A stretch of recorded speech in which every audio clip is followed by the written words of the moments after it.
जय श्री कृष्ण। त्वमेव माता च पिता त्वमेव बन्धुश्च सखा त्वमेव विद्या द्रविणं त्वमेव सर्वं मम देव। श्री परमात्मने नमः। 5वां अध्याय। उसके उपरांत अर्जुन ने पूछा, हे कृष्ण, आप कर्मों के संन्यास की और फिर निष्काम कर्म योग की प्रशंसा करते हैं, इसीलिए इन दोनों में एक जो निश्चय किया हुआ कल्याणकारक होवे उसको मेरे लिए कहिए। इस प्रकार अर्जुन के पूछने पर श्री कृष्ण महाराज बोले, हे अर्जुन, कर्मों का संन्यास अर्थात मन, इंद्रियों और शरीर द्वारा होने वाले संपूर्ण कर्मों में कर्तापन का त्याग और निष्काम कर्मयोग अर्थात समत्व बुद्धि से भगवदर्थ कर्मों का करना, ये दोनों ही परम कल्याण के करने वाले हैं। परंतु उन दोनों में भी कर्मों के संन्यास से निष्काम कर्मयोग साधन में सुगम होने से श्रेष्ठ है। इसीलिए हे अर्जुन, जो पुरुष न किसी से द्वेष करता है और न किसी की आकांक्षा करता है, वह निष्काम कर्मयोगी सदा सन्यासी ही समझने योग्य है, क्योंकि राग द्वेषादि द्वंद्वों से रहित हुआ पुरुष सुखपूर्वक संसार रूप बंधन से मुक्त हो जाता है। हे अर्जुन, ऊपर कहे हुए सन्यास और निष्काम कर्मयोग को मूर्ख लोग अलग अलग फल वाले कहते हैं, न कि पंडित जन, क्योंकि दोनों में से एक में भी अच्छी प्रकार स्थित हुआ पुरुष दोनों के फल रूप परमात्मा को प्राप्त होता है। ज्ञान योगियों द्वारा जो परमधाम प्राप्त किया जाता है, निष्काम कर्म योगियों द्वारा भी वही प्राप्त किया जाता है। इसीलिए जो पुरुष ज्ञान योग और निष्काम कर्म योग को फल रूप से एक देखता है, वही यथार्थ देखता है। परंतु हे अर्जुन, निष्काम कर्म योग के बिना संन्यास अर्थात मन, इंद्रियों और शरीर द्वारा होने वाले संपूर्ण कर्मों में कर्तापन का त्याग प्राप्त होना कठिन है, और भगवत स्वरूप को मनन करने वाला निष्काम कर्मयोगी परम ब्रह्म परमात्मा को शीघ्र ही प्राप्त हो जाता है। वश में किया हुआ है शरीर जिसके ऐसा जितेंद्रिय और विशुद्ध अंतकरण वाला एवं संपूर्ण प्राणियों के आत्मरूप परमात्मा में एकीभाव हुआ निष्काम कर्मयोगी कर्म करता हुआ भी लिपायमान नहीं होता। हे अर्जुन, तत्व को जानने वाला सांख्य योगी तो देखता हुआ, सुनता हुआ, स्पर्श करता हुआ, सूंघता हुआ, भोजन करता हुआ, गमन करता हुआ, सोता हुआ, श्वास लेता हुआ, बोलता हुआ, त्यागता हुआ, ग्रहण करता हुआ तथा आंखों को खोलता और मीचता हुआ भी सब इंद्रियां अपने अपने अर्थों में बरत रही हैं। इस प्रकार समझता हुआ निसंदेह ऐसे माने कि मैं कुछ भी नहीं करता हूँ। परंतु हे अर्जुन, देहाभिमानियों द्वारा यह साधन होना कठिन है और निष्काम कर्म योग सुगम है, क्योंकि जो पुरुष सब कर्मों को परमात्मा में अर्पण करके और आसक्ति को त्याग कर कर्म करता है, वह पुरुष जल से कमल के पत्ते के सदृश पाप से लिपायमान नहीं होता। इसीलिए निष्काम कर्मयोगी ममत्व बुद्धि रहित केवल इंद्रिय, मन, बुद्धि और शरीर द्वारा भी आसक्ति को त्याग कर अंतकरण की शुद्धता के लिए कर्म करते हैं। इसी से निष्काम कर्मयोगी कर्मों के फल को परमेश्वर के अर्पण करके भगवत प्राप्ति रूप शांति को प्राप्त होता है, और सकामी पुरुष फल में आसक्त हुआ कामना के द्वारा बनता है। इसीलिए निष्काम कर्मयोग उत्तम है। हे अर्जुन, वश में है अंतकरण जिसके ऐसा सांख्य योग का आचरण करने वाला पुरुष तो निसंदेह न करता हुआ और न करवाता हुआ 9 द्वारों वाले शरीर रूप घर में सब कर्मों को मन से त्याग कर अर्थात इंद्रियों के अर्थों में बरतती हैं, ऐसा मानता हुआ आनंद पूर्वक सच्चिदानंद घन परमात्मा के स्वरूप में स्थित रहता है।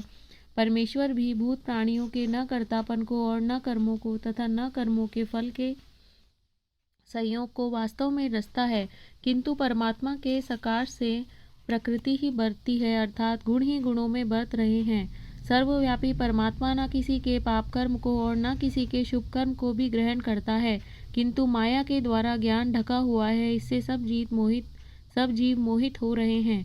परंतु जिनका वह अंतकरण का अज्ञान आत्मा ज्ञान द्वारा नाश हो गया है, उनका वह ज्ञान सूर्य के सदृश उस सच्चिदानंद घन परमात्मा को प्रकाशता है, अर्थात परमात्मा के स्वरूप को साक्षात कराता है।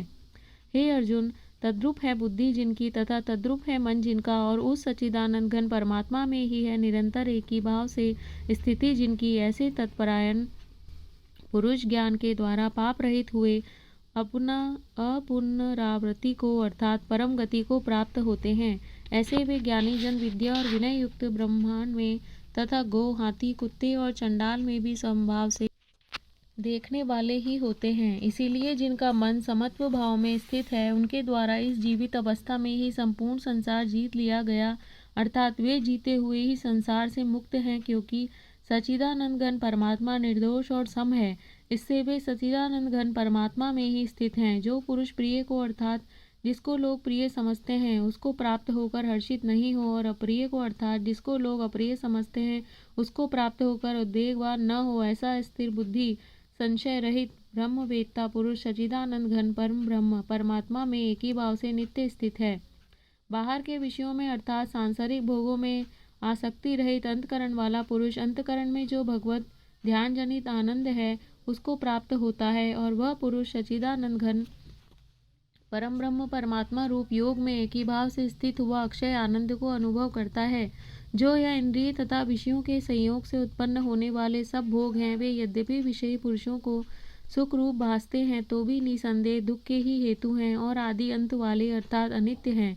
इसीलिए हे अर्जुन, बुद्धिमान विवेकी पुरुष उनमें नहीं रमता। जो मनुष्य शरीर के नाश होने से पहले ही काम और क्रोध से उत्पन्न हुए वेग को सहन करने में समर्थ है, अर्थात काम क्रोध को जिसने सदा के लिए जीत लिया है वह मनुष्य इस लोक में योगी है और वही सुखी है। जो पुरुष निश्चय करके अंतरात्मा में ही सुख वाला है और आत्मा में ही आराम वाला है तथा जो आत्मा में ही ज्ञान वाला है, ऐसा वह सच्चिदानंद घन परम ब्रह्म परमात्मा के साथ एकीभाव हुआ सांख्य योगी शांत ब्रह्म को प्राप्त होता है। नाश हो गए हैं सब पाप जिनके तथा ज्ञान करके निवृत्त हो गया है संशय जिनका और संपूर्ण भूत प्राणियों के हित में है रति जिनकी एकाग्र हुआ है भगवान के ध्यान में चित्त जिनका, ऐसे ब्रह्मवेत्ता पुरुष शांत परम ब्रह्म को प्राप्त होते हैं। काम क्रोध से रहित जीते हुए चित्त वाले परम ब्रह्म परमात्मा का साक्षात किए हुए ज्ञानी पुरुषों के लिए सब ओर से शांत परम ब्रह्म परमात्मा ही प्राप्त है। हे अर्जुन, बाहर के विषय भोगों को न चिंतन करता हुआ बाहर ही त्याग कर और नेत्रों की दृष्टि को भ्रकटी के बीच में स्थित करके तथा नासिका में विचरने वाले प्राण और अपान वायु को सम करके जीती हुई है इंद्रियां मन और बुद्धि जिसकी, ऐसा जो मोक्ष परायण मुनि इच्छा भय और क्रोध से रहित है वह सदा मुक्त ही है। और हे अर्जुन, मेरा भक्त मेरे को यज्ञ और तपों का भोगने वाला और संपूर्ण लोकों के ईश्वरों का भी ईश्वर तथा संपूर्ण भूत प्राणियों का सहद अर्थात स्वार्थ रहित प्रेमी ऐसा तत्व से जानकर शांति को प्राप्त होता है और सच्चिदानंद घन परिपूर्ण शांत ब्रह्म के सिवा उसकी दृष्टि में और कुछ भी नहीं रहता, केवल वासुदेव ही वासुदेव रह जाता है। इति श्रीमद् भगवद गीता रूपी उपनिषद एवं ब्रह्म विद्या तथा योग शास्त्र विषयक श्री कृष्ण और अर्जुन के संवाद में कर्म संन्यास योग नामक 5वां अध्याय। जय श्री कृष्ण।